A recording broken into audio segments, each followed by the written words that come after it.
Vamos Sí, allá con lo que hemos aprendido en el Gran Premio de Japón. Y para mí lo primero es que es la épica, estúpido, ¿no? O sea, lo he titulado así. Lo he titulado así. Es la épica. O sea, en el fondo es una frase para mí y es una frase para mucha otra gente que quizá estamos muy cerca de la dinámica de la Fórmula Uno, de lo que pasa prácticamente en el día a día y quizá perdemos perspectiva respecto a otras personas que no lo ven así, ¿no? Que lo ven desde otro punto de vista, que lo ven de viernes a viernes o de domingo a domingo incluso, y no tienen quizá la profundidad que nosotros, por nuestro lugar dentro del negocio de la Fórmula Uno, sí tenemos. Entonces me he permitido utilizar, digamos, remodelar la frase aquella del asesor de Bill Clinton, de James Carville, en sí. aquel 1992, que cuando tuvieron que hacer la campaña para ganar las presidenciales en Estados Unidos, cosa que consiguieron, por cierto, pues dijeron, es la economía, estúpido, ¿no? Es decir, Sí. céntrate en la economía, que es lo que a la peña le preocupa. Pues yo creo que aquí lo que está pasando con la Fórmula Uno es que es la épica, ¿no? O sea, lo que está en juego, lo que se pierde, lo que no se ve, lo que se puede llegar a romper, es la épica de la Fórmula Uno. ¿Y cuántas veces en este mismo programa, Giorgio, hemos dicho que la épica es lo más importante o de lo más importante en este deporte? Lo hemos dicho muchas veces. Entonces, desde ese punto de vista, tengo que entender una parte de esa rabia, ¿no? De la que hablábamos de los aficionados o de una parte de los aficionados. Yo creo que en ese sentido está perfectamente justificado, porque la Fórmula Uno de hoy es mucho menos épica. Y eso es un grave problema para un deporte que se sustenta sobre la épica. Yo no... mm, Me da un poco de vergüenza, ¿no? Pero ya lo he dicho alguna vez y lo voy a repetir. Yo cuando era pequeño imaginaba los momentos previos y cuando estaban sucediendo accidentes mortales en la Fórmula Uno, ¿no? Para mí era lo que verdaderamente le daba mérito a esa gente, que eran capaces de meterse en trastos de metálicos que iban rapidísimo y que podían no bajar vivos de ellos. Y era algo prácticamente irracional, porque estoy hablando de un tipo que tenía 5, 6, 7 años, ¿no? Y pensaba en esas cosas. Y decía, wow, este tío, qué valiente era, ¿no? Se metía ahí y bueno, y este no salió. Este era tan valiente que no salió. Entonces, eso me hizo admirar todavía más lo que veía viernes, sábado y domingo, ¿no? Me basaba un poco en aquello. Tú fíjate, pues esa perspectiva, cómo cambia cuando tenemos que interpretar la Fórmula Uno con otras gafas. Ahora hay que ponerse otras gafas para ver la Fórmula Uno, que pueden ser interesantes, y aquí lo hemos destacado muchas veces. Puede ser interesante pensar cómo está gestionando un neumático, por ejemplo, un piloto respecto a otro. El que lo hace mejor es por algo, no es simplemente porque tuvo suerte. Sí, es posible que tenga mejor coche, pero también es posible que él lo haga mejor, que tenga más habilidad, más sensibilidad, que sea más inteligente, que sea más analítico, que aprenda más de sus errores, que interprete mejor lo que le dicen. Todo eso contribuye a una mejor conducción. Ha contribuido siempre y ahora también. Lo que es verdad es que ahora es mucho más, en el fondo, está mucho más a nuestra disposición porque podemos revisar telemetrías, ¿no? Adquisición de datos de los coches, comparar una vuelta con otra, dónde frenó aquel, dónde frenó este. Y, y claro, este año nos han obligado a darle una vuelta más. Ya nos hemos quejado muchas veces cuando vinieron los neumáticos Pirelli, que eran para dar espectáculo, y les obligaron a hacer unos neumáticos que se destrozaban, lo cual obligaba a los pilotos a ir conservando durante mucho tiempo. Y eso nos molestó en parte. Por otra parte, contribuyó a un cierto incremento del espectáculo en algunos momentos, en otros no. Tuvieron que hacer varias iteraciones. Al final llegaron más o menos a un equilibrio. Los pilotos siempre se quejaron detrás de las bambalinas, a veces delante de las cámaras, pero siempre se quejaron, ¿no? Es decir, oye, que no podemos apretar, que tal. Eso no es Fórmula 1 2026, ¿eh? Eso es Fórmula 1 de 2011, y de 2012, y de 2013, y de 2025. De 2025 también. Entonces, ahora la cuestión es que se les ha ido de las manos. Digamos que ya para entender la Fórmula 1 de este año ya hay que llevar unas gafas de ingeniero. Ya tienes que estar pensando constantemente en ese juego de la recuperación de la energía, de la entrega de la energía, de tener un poco más que el otro, de encontrar cuál es el momento en el que puedes adelantar y no solo el adelantar, sino dejártelo lo suficiente al rival como para que no te la pueda devolver y estas cosas. Lo de que no te la pueda devolver, eso tampoco es nuevo, ¿eh? Es decir, el yo-yo que dicen, sí, yo-yo hasta cierto punto. Luego hablaremos del yo-yo porque cada vez hay menos yo-yo. Y cada vez hay menos yo-yo porque también se están aprendiendo unas nuevas estrategias. Los pilotos, los equipos, todo el mundo está aprendiendo y están modulando la forma de correr. En definitiva, Giorgio, cuando estamos hablando de todo esto, cuando estamos hablando de megajulios, de un motorcillo eléctrico, de clipping y de superclipping, todo eso está muy alejado de la épica, muy alejado. Y creo que es conveniente, primero, recordar una vez más que ni a mí, ni a nadie de este equipo, ni a nadie en el paddock, me atrevo a decir, le gusta esto, ni le parece acertado el set de reglamentación de 2026. ¿Ha quedado bastante claro, Giorgio, o lo repito una vez más? Habrá que repetirlo en cada retransmisión porque ya te ponen un San Benito. Pero, en fin, Claro, o sea, la gente que quiera escucharlo sabe. sobre de la Fórmula 1 no nos llega, por aclararlo. No nos llega sobre la Fórmula 1. Si llega alguno es para restringirnos más cosas, en todo caso. Exacto, para restringirnos información, para restringirnos derechos, para restringirnos lo que nos enseñan en las retransmisiones. ¿Mm? Que eso no es nuevo tampoco. Lo venimos denunciando años, hablando sobre los accidentes. Oye, tú enséñame. No me enseñes el charco de sangre, no me hace ninguna falta. Pero yo como espectador necesito saber la dinámica de los hechos. ¿Cómo llegamos al accidente? No, no me lo filtres. No me lo muestres 30 segundos después. Tengo derecho a saberlo en el acto. Y eso lo venimos diciendo desde hace años. Del mismo modo que ahora te digo, si me pones una onboard, no me la cortes cuando hay clipping. No me la cortes. Porque si lo hay, lo hay. No dejes de enseñarlo. Ese es el deporte, ese es el espectáculo bueno o malo que tienes, es ese. No dejes de enseñarlo. No sé si esto hay que aclararlo más veces. Yo creo que ha quedado suficientemente claro. Y elevo una queja más. Por favor, ponedme ya un maldito gráfico del overtake y de la batería. Por favor. No que me estoy volviendo mal. loco. Que en el timing veías un punto verde antes cuando abrían el DRS y ahora no sé quién tiene overtake y no sé entender lo que pasa en pista. Por favor. Efectivamente. Y al final, el overtake tampoco es el demonio emplumado. Recordemos que había DRS hasta el año pasado, que uno abría el alerón y el otro no podía. Y que dicho por varios equipos, por varios pilotos, directamente a servidor, cara a cara, da menos que el DRS, da menos tiempo que el DRS, el Overtake Mode. Sí. Entonces, no desvirtúa más la competición por esos 0,5 megajulios, no. Porque lo han explicado mal. Porque lo que da de verdad es el modo boost teniendo más recarga. Puedes elegir más electricidad durante la vuelta. No es el overtake. Correcto. Entonces, ¿para qué ocultar el overtake? No claro. Tiene mucho sentido. Claro. Pero bueno, todo resta épica. Tal cual. Todo resta épica.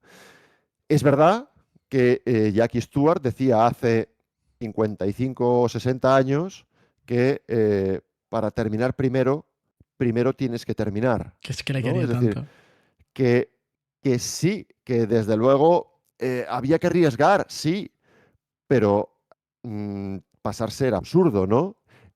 No, es que la valentía tiene que serlo todo, la toma de riesgo. Oiga, la toma de riesgo ha sido y es importante, y quizá lo haya sido más en el pasado, y cuando se mataban todavía más, y cuando no llevaban cinturones de seguridad todavía más. Y sin embargo no queremos recuperar aquello, ¿verdad? No lo queremos recuperar. Pero es que incluso en aquella época tenía que terminar. Había una cuestión de raciocinio y una cuestión de estrategia, estrategias de todo tipo, además. No vamos aquí a hablar, anoche estábamos hablando por línea interna, ¿no? De Hermann Lang, de utilizar a un compañero para ayudarte, o de Nürburgring 57, con el cambio de neumáticos que otros no hicieron y que uno sí, y que eso marcó la diferencia. Por mucho que evidentemente, pues la técnica era diferente entonces. La técnica ha sido diferente a lo largo de los años. Y no necesariamente los pilotos que fueron maestros con su técnica, 20 años después, lo hubieran sido también. Todo esto también hay que decirlo. Y que la Fórmula 1 ha evolucionado de la mano o en paralelo, en cierto modo, a la evolución tecnológica de la industria del automóvil de calle. Eso también ha pasado siempre, no ha sido solo ahora, lo hemos dicho 1000 veces, cuando llegaron los turbo, cuando se fueron los turbo, muchas veces había unas razones marketingianas de fondo. Otras veces eran de otra índole, de índole económico o cuestiones de seguridad, que eso fue ocurriendo cada vez más con el tiempo. Tampoco es verdad que hace 30 años la competición fuera increíblemente igualada por necesidad, porque incluso neumáticos que por fuera eran iguales, que ponían la misma marca en el flanco, no eran iguales, no eran iguales. Y había gente que salía con las cartas marcadas y que era absolutamente imposible que estuviera delante. Y eso ocurría. Y aquella época ahora la idealizamos. Idealizamos casi todas las épocas que no son en la que estás, por desconocimiento o por nostalgia o porque el olvido solo se llevó la mitad, ¿no? Como decía la canción. Quiero decir, Giorgio, que simplemente o complejamente, porque es complejamente, se han equivocado, han metido la pata hasta el fondo, cambiando el concepto de competición. Han ido demasiado lejos. Y eso se ha cargado una parte más u otra parte más de la épica. Espero que eso quede suficientemente claro. Entonces, esa es la palabra que le está faltando, que se están cargando, que están mancillando en la Fórmula 1. Y creo que aquí no siempre hemos mantenido la misma postura. Y eso no me impide decir una y otra vez, y lo repetiré una vez más, que el Gran Premio de Japón 2026 fue más emocionante que el Gran Premio de Japón 2025. Hubo más incertidumbre, hubo más adelantamientos, sin yo-yo, también hubo más adelantamientos, y hubo más posibilidad de que lo que ocurriese en la parrilla fuese diferente a lo que ocurriese en la clasificación final. A este respecto, también podríamos hacer un brevísimo comentario. Giorgio, sé que me estoy yendo de madre de adelante. tiempo, pero espero que me lo permita la audiencia.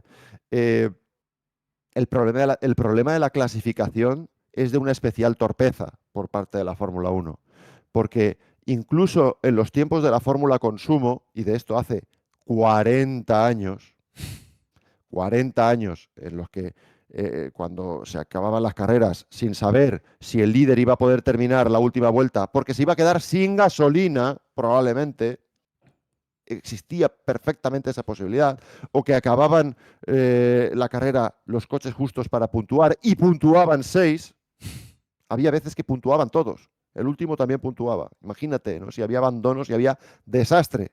Pero es verdad una cosa, en la clasificación le metían toda la gasolina que hacía falta, un motor que duraba una vuelta, aquello empezaba a quemar tolueno, que era un primor, tiraba unas humaredas más negras que la cámara que estoy mirando ahora mismo. Y decías, madre mía, estos son aviones de guerra. ¿Sabes? Este tío está loco, ¿no? Está metiendo aquí 1300 caballos al suelo. Bueno, mentira, no lo ponían al suelo. La goma derrapaba y tenían que ir a medio gas hasta la mitad de las rectas, que entonces podían pensar en pichar a fondo. Entonces, claro, aquello es un espectáculo muy plástico, ¿vale? Claro. Y es muy fácil que pase por su épica una vez más a la historia. Eso ahora no sucede. El espectáculo en clasificación es lamentable Sí. y, y es algo que evidentemente, a lo que evidentemente tienen que acudir. Ahora hablaremos un poquito más de eso, Giorgio.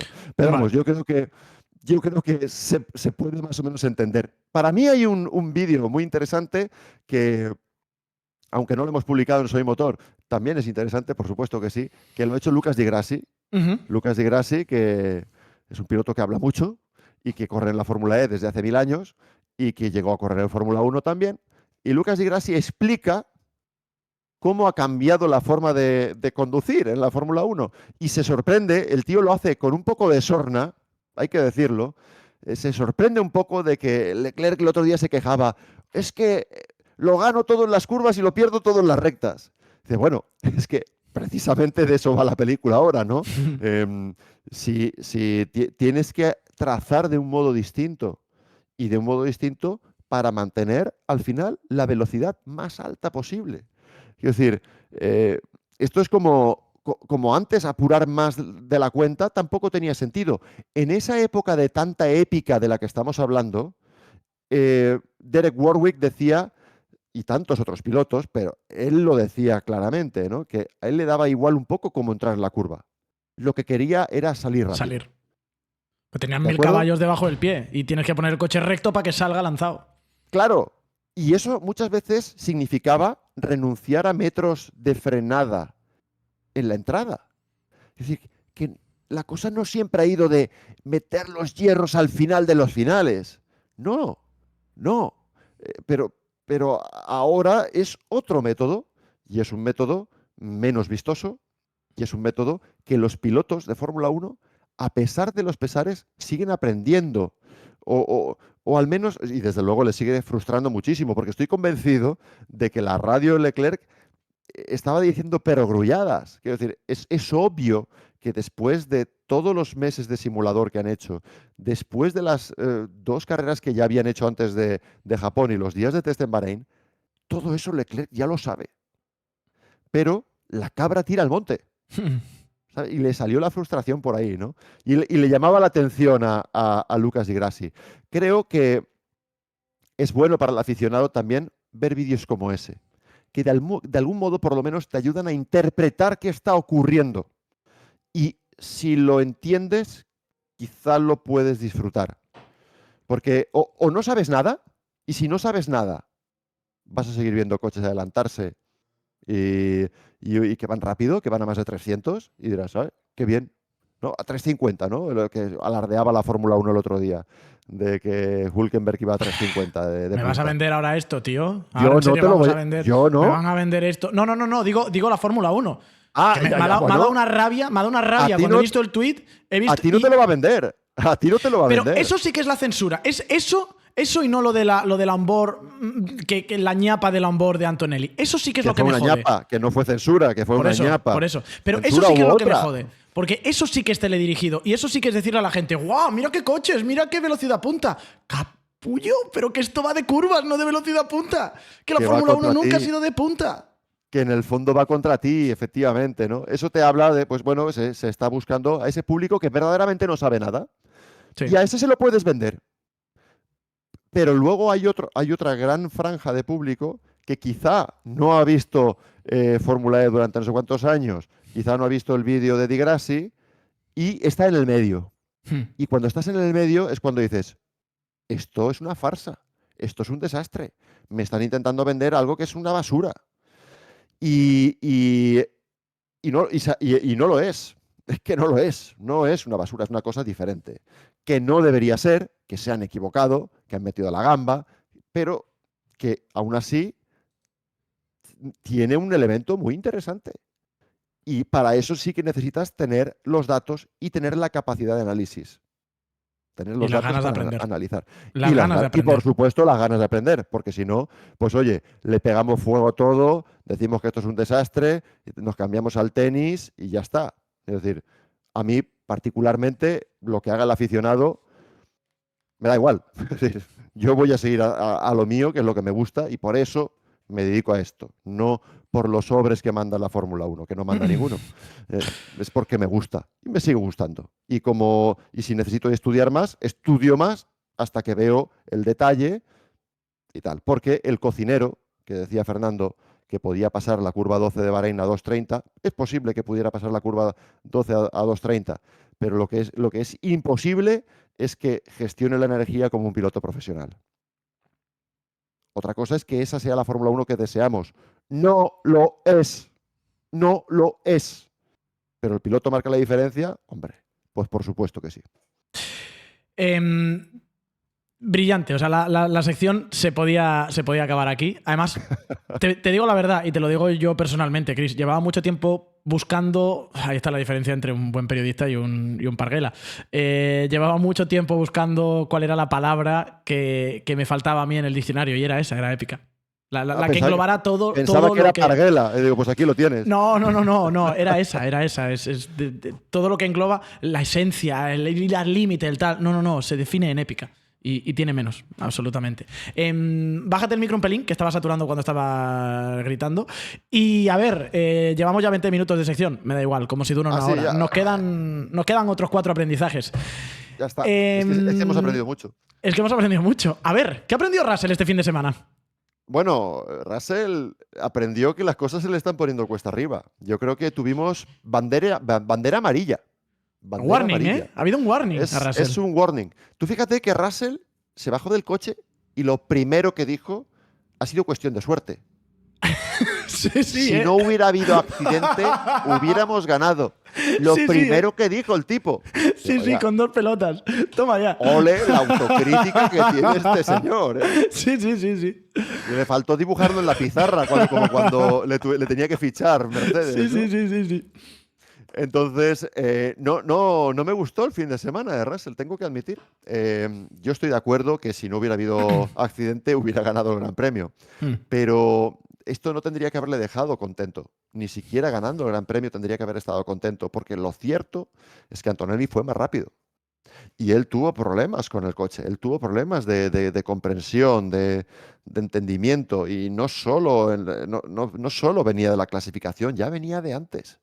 Porque le dice, no, es que hay quien tiene... Lando tiene los problemas en libres, pero en la quali va todo bien, y a mí me pasa todo en la quali, y por eso no estoy brillando como antes. Creo que si o no lo piensa y simplemente está hablando de cara a la galería, o si lo piensa, tiene un problema entonces todavía mayor de lo que parece. Vamos a ver qué pasa. En teoría, Giorgio, la verdad, en teoría, esto debería ser para Russell. Sí. Antonelli debería estar todavía un pasito atrás, son muchos años de experiencia, va a haber muchos tipos de circuito, va a haber cambios en los coches, estoy convencido. En Miami para empezar, no sé si será la última iteración o no, pero si alguien va a tener un plus en ese tipo de adaptación, debería ser el veterano. Y ese debería ser Russell. Pero cuidado, porque más allá de los resultados, más allá de que efectivamente sin accidentes, sin safety car, hubiera ganado, no le puede echar tampoco la culpa al equipo, porque cuando hizo la parada era el momento de hacerla. Sin safety car era la vuelta exacta para hacerla. Estaba en fase, digamos, de reducción de diferencia frente a Leclerc y entró exactamente en el momento para no perder la posición con Leclerc. Hacerle una vuelta más tarde hubiera significado perder la plaza. Con lo cual, en definitiva y en resumen, cuidado Russell, que te la estás jugando. Antonelli, a ver, ahí lo único que le puedo poner de una pequeña muesca, ¿no? O una salvaguardia al fin de semana de Russell. Que salió mejor que Antonelli, tampoco salió muy bien, ¿eh? No. Digo, mira, si ha sido una cosa tan fundamental del setup, por ejemplo, y esto ya es una cosa que no arreglas de quali a carrera, vale. O sea, no, le voy a dar el margen de duda a Russell de a lo mejor va un pelín maniatado porque le han cagado mucho con el setup del coche en la quali. No lo sé. Más allá de esa... Me hizo mucha gracia, no sé si lo has leído tú, Chris, si lo habéis leído, la captura de pantalla que dicen que sacó el coche de Russell. Que en la vuelta de clasificación, sin querer, el software disparó un modo de recarga no querido en el coche, no demandado por el piloto, porque Russell pulsó un botón y subió de marcha al mismo tiempo. Y hubo alguien que dijo en Twitter, sacó una captura de pantalla el volante. Me pareció Eso es. buenísimo el comentario. O sea, que el motor saca una captura de pantalla. Pero eso que es una de las cosas que dicen que le pasaron.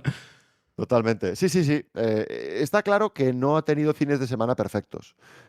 Pero bueno, es que esto se trata de tenerlos, ¿no? Sí, Ahí, sinceramente, no me parece una.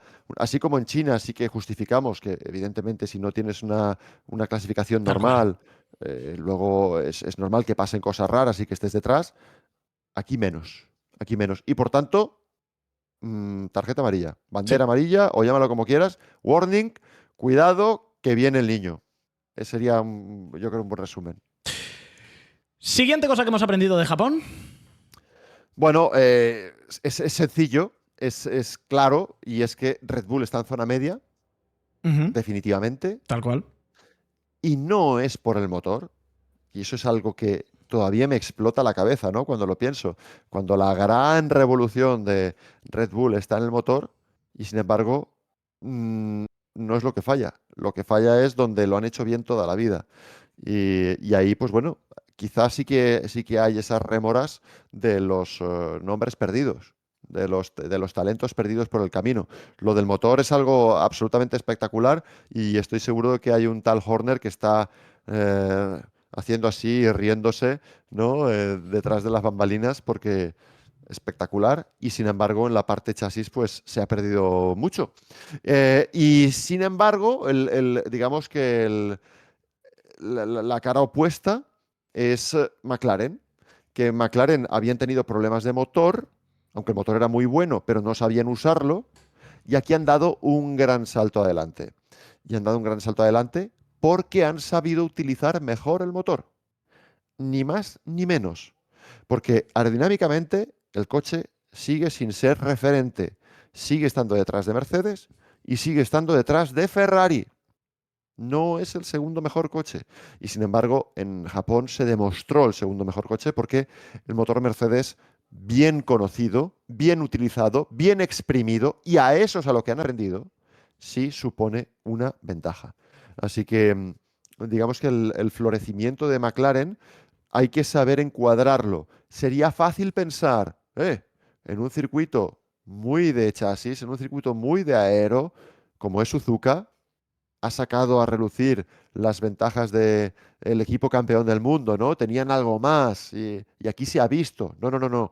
Sí que han sacado algo más, pero de aprendizaje del motor, curiosamente, ¿no? Y eso es lo que les ha llevado un poco más adelante. Quizá no suficiente. Y de hecho, aquí pongo el siguiente paso. Independientemente de los cambios en la gestión de la energía o cualquier asunto relativo a la seguridad y el clipping, ¿no? De la Fórmula 1, que vendrá para Miami con toda probabilidad, los equipos van a hacer mejoras. Va a ser el primer punto, yo creo, el primer punto de la temporada donde algunos traigan los primeros packs aerodinámicos. Uno de ellos será McLaren, ya lo ha dicho. Pero ojo, porque otro de ellos será Ferrari. Y Ferrari tendrá ocasión incluso de probarlo en pista. Ya lo han anunciado, se probará en Mugello, en Fiorano, se va a probar en todos los sitios donde puedan para tener distintos tipos de trazado, pocos kilómetros, lo típico, ¿no? Rodaje quirúrgico para que cada vuelta te aporte el dato que necesitas y evaluar las novedades aerodinámicas. Pero ahí va a haber peligro de nuevo para el equipo McLaren, que no puede dar por hecho de ninguna manera que ahora vuelvan a ser el segundo equipo, ¿no? Es decir, hemos dejado atrás los problemas, utilizamos mejor el motor, estamos solo detrás de la casa madre, solo detrás de Mercedes. Cuidado, Ferrari va a seguir estando ahí. Pero es un aprendizaje, ¿no? Es decir, han dado un salto. Y es un salto importante que les estaba faltando en la gestión del motor Mercedes. Una cosa, Chris, que también es otra de las cosas. Vamos ahora con el siguiente, pero según estabas haciendo este segmento, lo estaba aprendiendo, que no he caído en ello. Otra cosa que hemos aprendido: un circuito como Suzuka ha pasado de ser un circuito aero a un circuito motor. Ha Sí, cambiado sí, tanto la Fórmula 1 que eso Suzuka es ahora un circuito de motor. es una barbaridad, ¿no? O Es sea, increíble. es un circuito de pasar hambre. Mm. En el fondo, claro, por tanto, es un circuito de motor. Limitado, lo que te limita es el motor, no la aerodinamica del coche en Suzuka. La Eso es, gestión de la energía. eso es. Ni más ni menos. Con lo cual, reinterpretemos también Sí. lo que hemos visto. Ese, en el fondo, es el aprendizaje. Quizá me he ido un poco por las ramas, pero quería decir eso. No, bueno, es un añadido a la situación particular de McLaren y de Red Bull. Otra cosa. Sí, Este es necesario. Este es necesario sí, sobre todo en tema de seguridad. Lo de Berman, una y no más. sí, efectivamente. Habrá solución, pero no será sencilla y además llevan tarde. Sí. Y aquí va palo no solo para la Fórmula 1, sino, me atrevo a decir, sobre todo para la FIA. En la cuestión de la seguridad es absolutamente capital, Giorgio. No puede ser que en Bahrein se estuviera ya sacando a relucir el tema de los deltas de velocidad en cuanto gestionaran diferente un coche y otro, y que hayamos hecho todo Bahrein, 2 semanas, Australia, China, y hayamos tenido que llegar a Japón para darnos cuenta. ¿Y sabes cómo nos hemos dado cuenta, Giorgio? Una vez más, nos hemos dado cuenta después del accidente. Siempre es después del accidente. ¿Cuántas veces hemos criticado eso aquí, Giorgio? No puede ser después del accidente. Tiene que ser antes, por favor. Tiene que ser antes. Y aquí, fíjate, aquí voy a romper una lanza en favor de los pilotos. Porque escuché a Antonio el otro día decir, no hay que hacer caso a los pilotos. Y dije, cuidado, cuidado, Antonio, que yo sé lo que quieres decir, pero mucha gente no lo va a saber, incluso incluido quizá algún piloto, ¿no? Em, yo estoy de acuerdo con Antonio en que no es lo que más me importa la felicidad de los pilotos y el que cuánto disfruten conduciendo. No es lo que más me importa. Ahí estoy de acuerdo con él. Y sí, porque cambios están pidiendo siempre. Y que el neumático es un desastre y que es un desastre, salvo que ganen, que entonces todo es fantástico, ¿vale?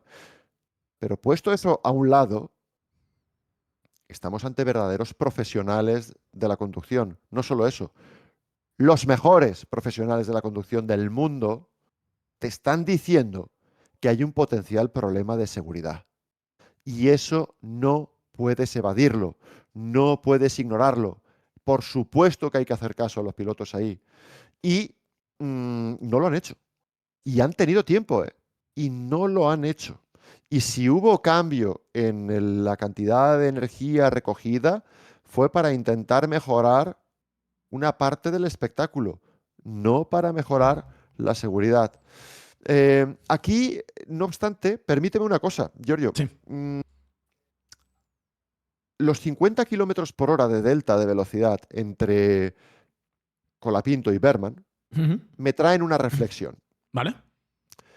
Yo hay veces, no voy a decir en qué circunstancias, pero que me encuentro con coches que van 50 kilómetros por hora más lentos que yo. Sí. Y, y no siempre lo sé, o sea, no siempre lo sé de antemano. Sí. Hay veces que te lo encuentras. Y cuando te lo encuentras, tienes que esquivarlo. Y yo, que soy un auténtico pisapedales, un tío muy malo, los esquivo. Hmm. Y hay 50 kilómetros por hora de delta. Es un delta ya importante, pero se esquiva. Eh, ¿Por qué los esquivo? Porque de algún modo, aunque no sepas exactamente ni tengas la capacidad para calcular los deltas y la disminución de las distancias como lo hace un piloto profesional, pero de algún modo ya intuyes que puede pasar. Vale. Y el problema con Berman es que no intuyó que pudiera pasar. Sí. ¿Y sabes por qué no lo intuyó, Giorgio? Porque las lucecitas de atrás se encienden cuando recuperas un poquito. Se encienden cuando recuperas un medianito. Y se encienden cuando recuperas un muchito. Con lo cual, ahí verdaderamente acaban siendo inútiles para el coche que viene detrás. No sé si me explico. Sí. Eh, mm, yo creo que ese es el problema. Un piloto no puede estar contando a 300 por hora. Ha parpadeado 2 veces. Está en super clipping. No. No, No, exacto. no. Tiene que ser o más evidente o tiene que haber menos delta. Yo, que haya delta, cuando estamos hablando de ir al límite en los coches, puede ser demasiado. Pero sobre todo, creo que tiene que ser previsible. Claro, también me dirás, bueno, ¿y hasta a partir de cuánto delta lo hacemos? Ya. Yo creo que no sería tan difícil de calcular, porque podrías decir, oye, claro, es que así al final el piloto se va a enterar de cómo va el de delante, de si va 5 kilómetros por hora más rápido que él, casi como si le estuviera leyendo el velocímetro, ¿no? Del Sí. coche de delante. Y eso tampoco molaría, porque podría incluso llegar a adulterar la competición. Ya, pero entre eso y no darte cuenta de si un tío va a 50 kilómetros por hora más lento que tú, Un piloto de Fórmula 1, ¿eh? Que no hablamos un cualquiera, un piloto de Fórmula 1. claro, yo creo que hay términos medios. Sí. Yo creo que verdaderamente puede haber términos medios. No sé la solución. No sé la solución, no la voy a, no, por tanto, no la puedo anunciar aquí, desgraciadamente. Pero creo que el tema del darse cuenta, Sí. del ser sabedor, mitigaría en mucho el problema. Sí. Estoy de Mitigaría acuerdo. mucho el problema. Y es algo de lo que he escuchado poco hablar. He escuchado mucho de reducir el delta, pero creo que si alguien es capaz de gestionar grandes diferencias de velocidad entre un coche y otro, es un piloto profesional. Hmm. Lo que desde luego tiene que ser es consciente de Sí. cuándo se produce esta situación, ¿no? Tener un aviso de algún modo. Entonces, bueno, eso lo dejo ahí. Em, Volviendo, ¿no? al tema de la solución que no será sencilla. Me preocupa que las pruebas en simulación que se han hecho con menos recuperación, o sea, con un límite más bajo de recuperación de energía, tampoco han marcado mucho la diferencia, ¿vale? En cuanto a eh, hacer menos Sí. clipping, en Sí. definitiva, que es en cuanto a alcanzar la velocidad máxima al final de las rectas. Y sobre todo recordemos una cosa. Si estamos hablando ya de 6 megajulios, si 6 megajulios no es suficiente y hay que bajar, em, es un fracaso. Es un fracaso del modelo. Ya, el parche ya es tan grande que es prácticamente como renunciar al modelo. Y me explico. Cuando hablamos de las baterías de un coche de Fórmula 1, y decimos, no, tiene 8 megajulios o 9 megajulios o 4 megajulios. 4 megajulios tiene la batería de un Fórmula 1 de capacidad, vamos a decir. En kilovatios hora es algo ridículo. Es algo ridículo. Ese es un Comparado, teléfono móvil. es un teléfono móvil. Si tú lo comparas con una batería de un Fórmula E, que tiene 38,5 kilovatios hora de capacidad, eso en megajulios son aproximadamente 169 megajulios. Le cabe esa energía, son capaces de almacenar esa energía. Mientras que la de la Fórmula 1 almacena 4. 4. Mira, estamos haciendo la cuenta antes, Chris. Son 11 segundos a tope, un motor de 350 kilovatios, son 11 segundos a tope de potencia antes de que se drena la batería. Y se acabó. Cuando estamos hablando de que el objetivo de la Fórmula 1 es que el 50% de la potencia máxima. Claro, el tema de la potencia máxima es que es una trampa. Es decir, claro, la potencia máxima, pero ¿por cuánto tiempo? Claro, ¿No? Y 11 luego, segundos. con, y luego ¿con qué nos quedamos? ¿Con 500 caballos? ¿Con menos potencia que un Fórmula 2? ¿Es eso lo que queremos para la Fórmula 1? ¿Ese es el gran prodigio tecnológico? Ahí es donde está la madre del cordero. Y fíjate, reducir la capacidad de recuperación de energía durante una vuelta para un Fórmula 1 es un fracaso del modelo, sí. Aumentar la capacidad de la batería sería otro fracaso del modelo, Giorgio, porque implicaría utilizar baterías muy pesadas, coches muy pesados. Y por supuesto eso no se puede hacer este año. Eso en ningún caso, absolutamente descartado. Y para el año que viene ya habría, incluso instituyéndolo mañana 1 de abril, que mañana 1 de abril lo podríamos publicar como el April Fool's Day, ¿no? Ujú. Eh, También sería un fracaso, Giorgio. Y habría ya críticas de equipos que dirían, oye, yo para el año que viene no llego, o esto es un desastre, o sea que ya sería un grave problema.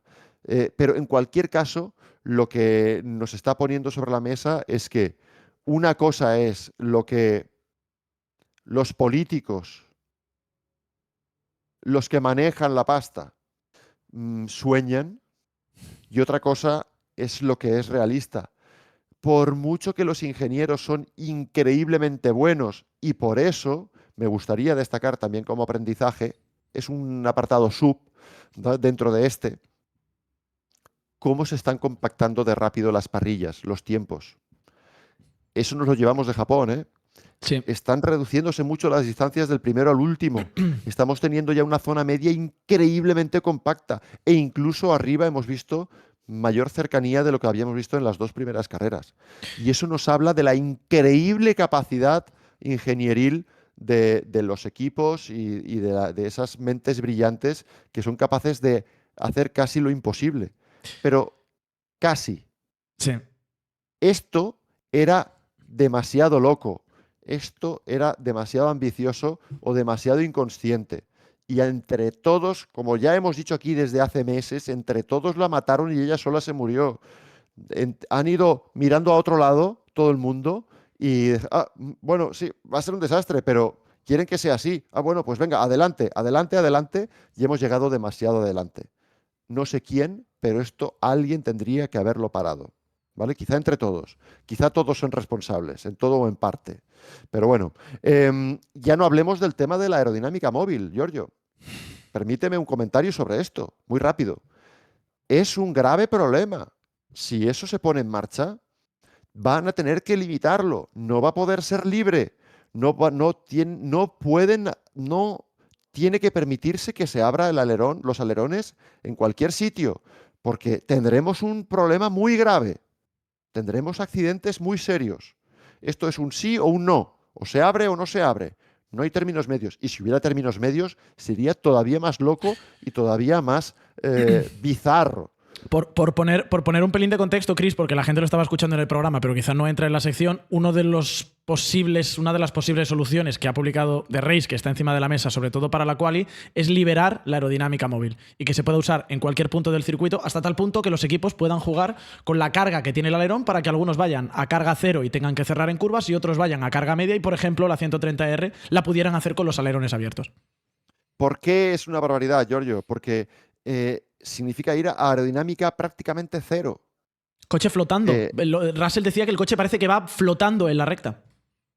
Hemos visto ya algún accidente no quiero decir, salida de pista, pérdida de control a bastante velocidad de coches que han soltado el acelerador y han apretado el freno, y en el momento de cierre no ha sido suficientemente preciso como para generar carga en el momento adecuado.